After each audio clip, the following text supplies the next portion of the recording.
Salutations from the stars. I am Professor Copperstein, here with another lesson. Now, normally I have that sweater, the gray one with the black shoulders. Today is Gun Violence Awareness Day.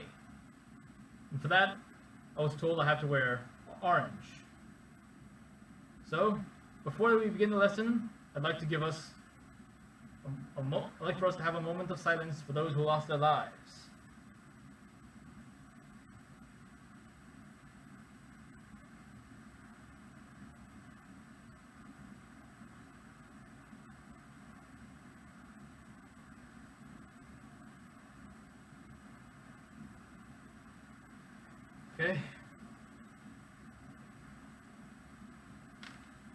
Okay, now on to our lesson. Today's lesson is on resistors. Now, resistors are basically metal wires that have a component inside that converts all the energy that goes in it, well, not all of it. It allows some to go through, but the rest of it is converted to heat and just dissipates. They're used because sometimes certain electrical components will have a tolerance of the voltage, and sometimes if you give it too much voltage, it can malfunction. Sometimes for basic circuits, they can even cause short circuits. In a short circuit, the current is way too fast to the point where all the energy is being converted to heat, but too much heat. It can cause sparks to fly.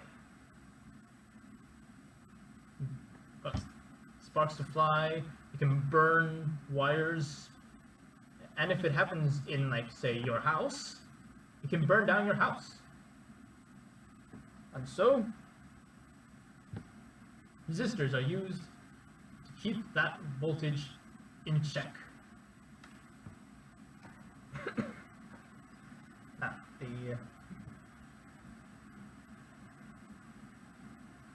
some components, like, say, a microcontroller, if you give too much voltage, they tend to malfunction.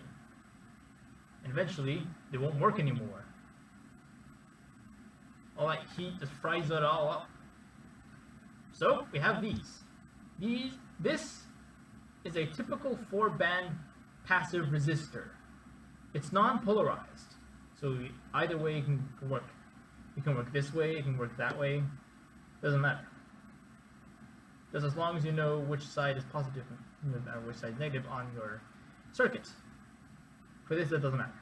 Now, take a look at the band. Notice that they have different colors. These different colors represent a number. The first band is in the tens place, and the second band is in the ones place.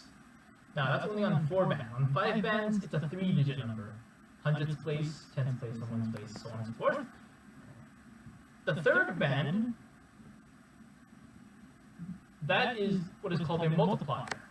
A multiplier is basically this number times 10 to the power of the multiplier number, such as to the power of 1, to the power of 2, to the power of 3, so on and so forth. And the last band, usually a metallic color, that is the tolerance level. It's basically like how much more it can take. So, for example, let's talk about the color code. Now, each of the bands represent a number, as we said earlier, and the number is denoted by the color. Now, here is the code. 0 is black. 1 is brown. 2 is red. 3 is orange. 4 is yellow. 5 is green. 6 is blue. 7 is purple. 8 is gray. And 9 is white.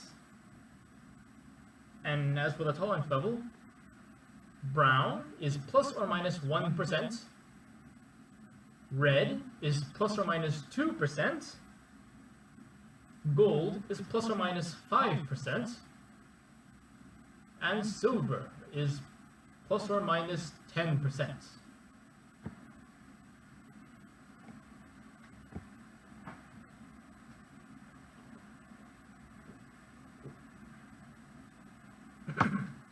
Now, there's a mathematical formula that goes with resistors. Here's how to calculate their resistance.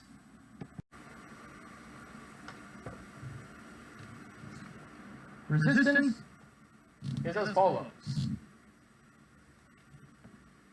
Resistance equals the resistivity, denoted by the Greek letter rho, times the ratio of length over cross-sectional area. Now, to find the resistivity, well, that's easy. It's basically the resistance, which you can find with a multimeter, times the ratio of the area, the cross-sectional area per length, to find rho. Pretty easy. Now, after that goes with, there's an Ohm's law. The voltage is equal to the current times the resistance.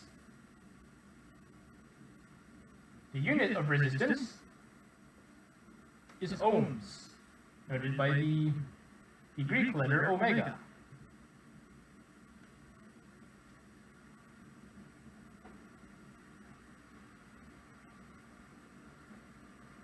Now, basically what ohms are is they're basically how much charge can block. Unlike the power, unlike how much charge, which is coulombs, ohms is like an open packet which can hold all those coulombs of charge. You see?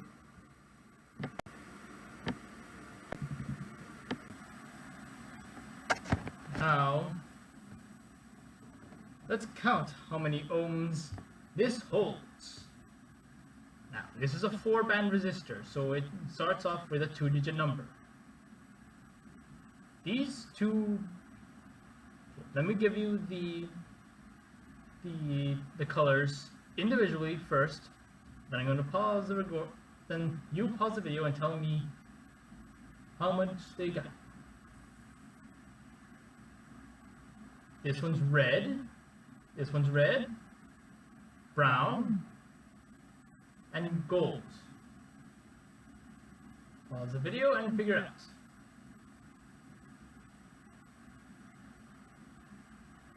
Did you find it? Alright. Did you say 220 ohms? You're correct. And also the tolerance level is 5%, plus or minus 5%. Now, there are some resistors that are polarized, and I just have some I ran out. Those they do have like some are like that. So these are resistors. That is today's lesson. So thank you for watching. And do follow me on Twitter, Facebook. Like and subscribe and check out my other channels. My other videos. I have only one channel. And do tune in next week for my lesson on capacitors. Remember, even when you're held back, there's always time for science. Transmission out.